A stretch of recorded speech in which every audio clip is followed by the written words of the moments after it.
Movie के start में हमें एक आर्मी बेस में एक मुर्दा घर दिखाया जाता है। वहाँ पर एक साइंटिस्ट होता है जो अपने असिस्टेंट को एक केमिकल की पूरी 200 बॉटल्स को रिवर में डालकर खाली करने के लिए कहता है, जिस पर वो असिस्टेंट कहता है कि अगर ये खतरनाक किस्म का केमिकल हमने रिवर में डाल दिया तो ये समुद्री जानवरों के लिए नुकसानदेह साबित होगा, क्योंकि ये खतरनाक केमिकल था और उन्हें कुछ भी हो सकता था। लेकिन वो जो साइंटिस्ट होता है वो अपने असिस्टेंट की कोई बात नहीं मानता और केमिकल की 200 बॉटल्स को खाली करने का ऑर्डर दे देता है और ये असिस्टेंट केमिकल की 200 बॉटल्स को रिवर में फेंक देता है। इसके बाद हमें 2 साल बाद का सीन दिखाया जाता है, जहाँ पर हमें 2 फिशर्समैन दिखाए जाते हैं जो कि रिवर में मछलियां पकड़ रहे होते हैं। तभी उन्हें रिवर में एक अजीब सा क्रिएचर दिखाई देता है और उस क्रिएचर के काफी ज्यादा पैर थे। ये लोग सोच रहे थे कि ये जानवर चेंज होकर ऐसा बन गया है। वो छोटा सा क्रिएचर काफी तेज होता है और उनके हाथों से निकल कर दोबारा पानी में चला जाता है। इसके बाद हम 4 साल बाद का सीन देखते हैं, जहाँ पर हम एक शॉपकीपर दिखाया जाता है जिसका नाम होता है गैंगडू जो कि थोड़ा सीधा साधा था और कम अकल था और वो छोटी छोटी मिस्टेक्स किया करता था और काफी केयरलेस भी था। गैंगडू की एक बेटी होती है जिसका नाम ह्यूनसियो होता है। गैंगडू अपनी बेटी ह्यूनसियो से बहुत प्यार करता था और उसका बहुत ख्याल रखता था। ह्यूनसियो अपने फादर से एक नए मोबाइल फोन की डिमांड करती है, इसीलिए गैंगडू अपनी बेटी का मोबाइल लेने के लिए थोड़े थोड़े पैसे कलेक्ट कर रहा था। गैंगडू के साथ उसके फादर भी रहते थे जो ह्यूनसियो का बहुत ख्याल रखते थे। गैंगडू की एक सिस्टर भी थी जो कि क्रॉसबो की एक्सपर्ट थी। गैंगडू अपनी बेटे ह्यूनसू के साथ अपनी सिस्टर को लाइव देख रहा था जो कि क्रॉसबो में अच्छा परफॉर्म नहीं कर रही थी। तभी वहाँ पर गैंगडू के फादर आ जाते हैं और वो गैंगडू को बोलते हैं कि वो कस्टमर को बियर देकर आए। तभी गैंगडू अपने कस्टमर्स को बियर देने जाता है। तभी उन लोगों को ब्रिज पर मछली की तरह नजर आने वाला एक मॉन्स्टर दिखाई देता है जो थोड़ी देर बाद उन लोगों के पास आ जाता है। गैंगडू समेत वहाँ पर सारे लोग उस मॉन्स्टर को बियर मारने लगते हैं और ऐसा करके वो काफी इंजॉय कर रहे थे। इसके बाद वो मॉन्स्टर वहाँ से चला जाता है, लेकिन फिर थोड़ी देर बाद गैंगडू देखता है कि वो मॉन्स्टर तो पानी से बाहर आ गया है, जो लोगों पर अटैक करके उन्हें अपना शिकार बना रहा है, उन्हें मार रहा है, उन्हें खा रहा है। गैंगडू उसे देखकर डर जाता है और अपनी जान बचाने के लिए वहाँ से भाग जाता है। वो मॉन्स्टर फिर एक आदमी को खाने की कोशिश करता है, लेकिन गैंगडू एक भारी साइन बोर्ड उठाता है और उस मॉन्स्टर की दुम पर दे मारता है, जिससे उस मॉन्स्टर की दुम से खून निकलने लगता है और वो खून गैंगडू के फेस पर भी गिर जाता है। फिर वो मॉन्स्टर गैंगडू को अपनी भयानक शक्ल दिखाता है। गैंगडू देखता है कि ये मॉन्स्टर एक आदमी को निगल रहा है, जिससे गैंगडू डर जाता है और वहाँ से भाग जाता है। फिर हम देखते हैं कि ह्यूनसू और उसके ग्रैंडफादर अभी भी गैंगडू की सिस्टर की लाइव परफॉर्मेंस देख रहे थे। गैंगडू की सिस्टर सेमीफाइनल हार जाती है, जिससे ह्यूनसू अपसेट हो जाती है और वो बाहर आ जाती है। तभी गैंगडू वहाँ पर आकर ह्यूनसू का हाथ पकड़कर वहाँ से भागने लगता है, क्योंकि वो मॉन्स्टर इनके पीछे पड़ गया था। भागते भागते ह्यूनसू नीचे गिर जाती है, लेकिन गैंगडू ह्यूनसू का हाथ पकड़ लेता है और वो लोग फिर से भागने लगते हैं। कुछ दूर आने के बाद गैंगडू देखता है कि उसने तो किसी और बच्चे का हाथ पकड़ा हुआ है। तभी वो मॉन्स्टर ह्यूनसू के पास आता है और उसे अपने साथ रिवर में ले जाता है। ये देखकर गैंगडू शॉक्ड रह जाता है और वो देखता ही रह जाता है। फिर हम देखते हैं कि जिन लोगों ने भी उस मॉन्स्टर को करीब से देखा था उन सबको एक हॉल में बंद कर दिया जाता है, जबकि मिलिट्री और पुलिस पूरे एरिया को सील कर देती है। हॉल में उन सब लोगों की पिक्चर्स थी जिन्हें उस मॉन्स्टर ने अपना शिकार बनाकर उन्हें मार डाला और उन्हें खा लिया। उन्हीं पिक्चर्स में एक पिक्चर ह्यूनसू की भी थी, जिसे देखकर उसके फादर और ग्रैंडफादर दोनों काफी दुखी हो जाते हैं और वो बहुत ज्यादा रोते हैं। वहीं पर गैंगडू की सिस्टर और उसका भाई भी आ जाते हैं। गैंगडू का भाई उसे बहुत मारता है, क्योंकि अगर गैंगडू बाई मिस्टेक उस बच्चे का हाथ ना पकड़ता तो ह्यूनसू आज जिंदा होती और उस मॉन्स्टर का शिकार ना बनी। तभी उस हॉल में एक येलो कॉस्ट्यूम वाला आदमी आता है जो उन लोगों से सवाल करता है कि अगर कोई भी उस मॉन्स्टर के करीब आया है या फिर उस मॉन्स्टर से टच हुआ है तो वो अपना हैंड रेज कर दे। तब गैंगडू जल्दी से अपना हैंड रेज कर देता है और बताता है कि उस मॉन्स्टर का ब्लड मेरे फेस पर लग गया था।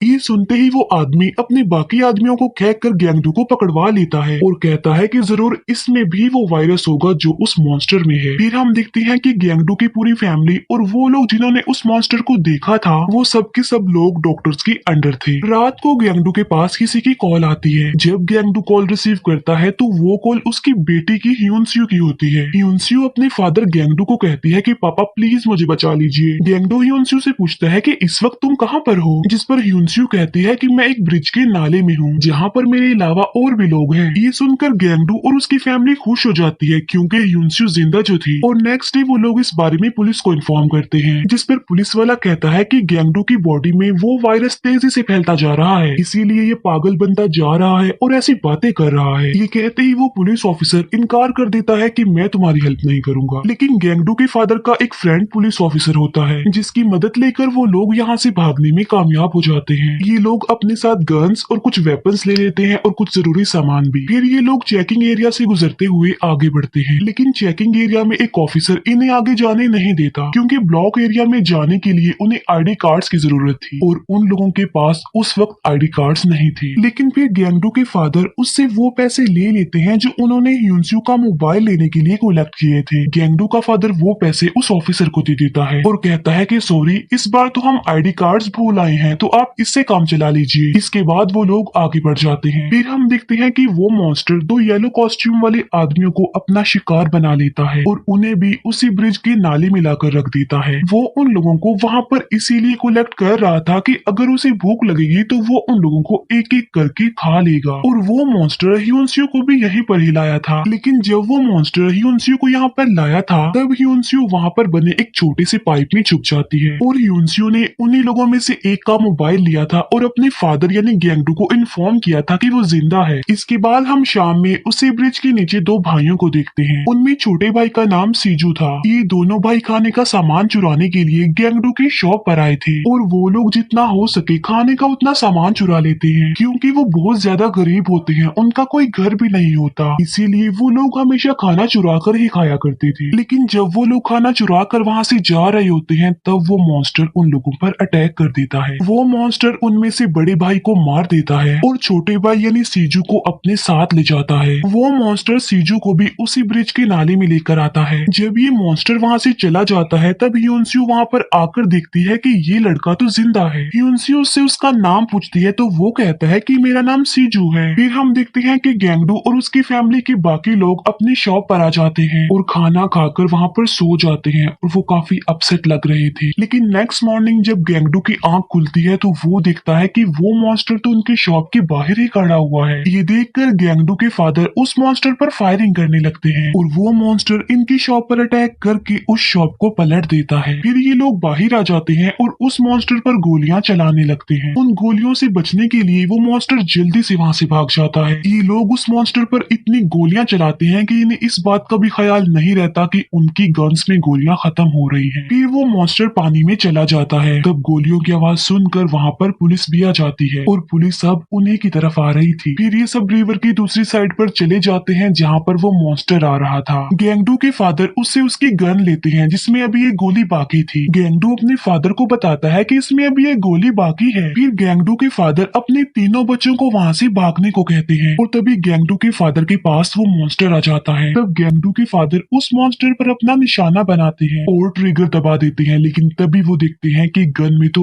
एक भी गोली नहीं थी। तभी गैंगडू को भी रियलाइज होता है कि गन में तो गोलियां खत्म हो चुकी थी, एक भी गोली नहीं थी। तभी वो मॉन्स्टर गैंगडू के फादर को हिट करता है और दोबारा से रिवर में चला जाता है। गैंगडू अपने फादर के पास आता है तो वो देखता है कि उसके फादर तो मर चुके हैं। अपने फादर को खोकर गैंगडू बहुत दुखी हो जाता है और वो रोने लगता है और पुलिस भी उन लोगों के पास आ चुकी थी। तब गैंगडू अपनी सिस्टर और भाई को वहाँ से भागने के लिए कहता है, लेकिन गैंगडू अपने फादर को अकेला छोड़कर नहीं जा सकता था, इसीलिए वो अपने आप को पुलिस के हवाले कर देता है और पुलिस गैंगडू को पकड़कर अपने साथ ले जाती है। गैंगडू का भाई अपने फ्रेंड को कहता है कि ह्यूनस्यू की कॉल को ट्रेस करो और वो कॉल ट्रैकर गैंगडू के भाई की हेल्प करता है। और यहाँ पर हमें पता चलता है कि उस कॉल ट्रैकर ने अपने फ्रेंड यानी गैंगडू के भाई के साथ ट्रिक की है। असल में पुलिस ने गैंगडू की पूरी फैमिली को पकड़ने पर इनाम रखा था क्योंकि वो लोग उस मॉन्स्टर के टच में जो थे। अब क्योंकि गैंगडू तो पकड़ा गया था, लेकिन गैंगडू की बहन और भाई को पकड़ने के लिए अभी भी इनाम रखा था पुलिस ने। इसीलिए गैंगडू की बाइक को पकड़वाने के लिए उस कॉल ट्रैकर ने ये चाल चली। फिर वो कॉल ट्रैकर ऑफिस में जाता है जहाँ पर पुलिस थी और हॉस्पिटल के बाकी वर्कर्स थे और वो सब लोग गैंगडू के भाई को पकड़ना चाहते थे और इनाम हासिल करने के लिए वो कॉल ट्रैकर गैंगडू के भाई को यहाँ तक लेकर आया था। वो सब लोग वहाँ से बाहर आते हैं और गैंगडू के भाई को चारों तरफ से घेर लिया जाता है। अब क्योंकि गैंगडू के भाई को ह्योन्सू की लोकेशन पता चल चुकी थी, इसीलिए गैंगडू का भाई वहाँ पर इलेक्ट्रिसिटी खराब करके वहाँ से भाग जाता है। फिर गैंगडू का भाई अपने सिस्टर को भी ह्योन्सू की लोकेशन सेंड कर देता है। दूसरी तरफ हम देखते हैं कि डॉक्टर गैंगडू को पकड़कर उस पर तरह तरह के एक्सपेरिमेंट्स कर रहे थे और तो और उसे टॉर्चर भी किया जा रहा था। लेकिन यहाँ पर किसी तरह गैंगडू समझदारी का मुजाहिरा करता है और वो उन डॉक्टर्स के ट्रैप से बचकर भागने में कामयाब हो जाता है। ह्योन्सू जो कि अपने फादर के आने का वेट कर रही थी कि उसके फादर उसे बचाने के लिए जरूर आएंगे, लेकिन जो गैंगडू की सिस्टर होती है अब वो उस ब्रिज के नीचे आ जाती है अपना क्रॉसबो लेकर, और ये वही जगह थी जहाँ पर ह्योन्सू थी। लेकिन वहाँ पर वो मॉन्स्टर गैंगडू की सिस्टर पर अटैक कर देता है जिससे गैंगडू की सिस्टर गिर जाती है और वो मॉन्स्टर वहाँ से भाग जाता है। फिर हम देखते हैं कि ह्योन्सू और सीजू दोनों मिलकर कपड़ों को आपस में बांधकर उसकी एक रस्सी बनाते हैं। वो उस कपड़े की रस्सी को ऊपर लगी लोहे की जाली पर फेंकते हैं, लेकिन कपड़े की वो रस्सी छोटी रह जाती है और यहाँ से बचकर निकलने का मौका भी अब उनके हाथ से निकल चुका था। इसके बाद गैंगडू का भाई भी उस ब्रिज के नीचे आ जाता है जहाँ पर उसे एक होमलेस आदमी मिलता है। तब गैंगडू का भाई उस होमलेस आदमी की मदद लेकर एक पेट्रोल बम बनाने में कामयाब हो जाता है। फिर वो लोग उस तरफ जा रहे होते हैं जहाँ पर वो मॉन्स्टर था और गैंगडू को भी ह्योन्सू की लोकेशन पता चल चुकी थी और इसीलिए वो उस नाले को ढूंढ लेता है जहाँ पर ह्योन्सू थी। लेकिन उस वक्त ह्योन्सू और वो छोटा बच्चा सीजू दोनों उस मॉन्स्टर के मुंह में थे। फिर हम देखते हैं कि लोग सड़कों पर आकर प्रोटेस्ट कर रहे थे कि आखिर डॉक्टर्स ने गैंगडू पर इतना टॉर्चर क्यों किया। फिर वो मॉन्स्टर उन लोगों की भीड़ की तरफ आ जाता है जिससे वो सारे लोग वहाँ से बचकर भाग जाते हैं और वहीं पर गैंगडू और उसके सिबलिंग्स भी आ जाते हैं। साइंटिस्ट ने उस मॉन्स्टर को पकड़ने के लिए एक गैस बनाई थी और वो उस गैस को उस मॉन्स्टर पर डालते हैं जिससे ये मॉन्स्टर तड़पता हुआ जमीन पर गिरता है और बेहोश हो जाता है। इसी दौरान गैंगडू अपनी बेटी ह्योन्सू और उस छोटे बच्चे सीजू को